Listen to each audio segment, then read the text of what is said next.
Friends, ఇప్పుడే అందిన వార్త. డ్రంక్ అండ్ డ్రైవ్ నిందితులకు వినూత్న శిక్ష అంటూ వార్తలు అయితే వస్తున్నాయి. మరి ఏంటి ఆ శిక్ష అనేది చూసేద్దాం ఫ్రెండ్స్.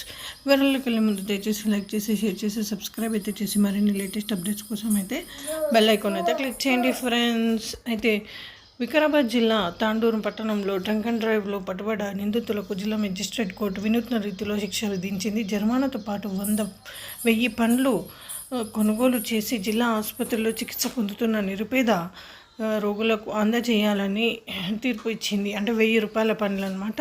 దీంతో ఇచ్చిన తీర్పును శిరసావహిస్తూ 4 నిందితులను తాండూరు జిల్లా ప్రభుత్వ ఆసుపత్రిలో 30 మంది రోగులకు పనులను పంపిణీ చేశారు.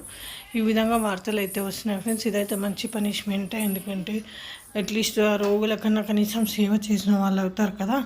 సో ఇదైతే మంచి పనిష్మెంటే. మరి దీంతో అయినా కొంచెం పేదవాళ్ళు అయితే తాగకుండా ఉంటారు. సో ఈ విధంగా వార్తలు అయితే వస్తున్నాయి ఫ్రెండ్స్. Thanks for watching.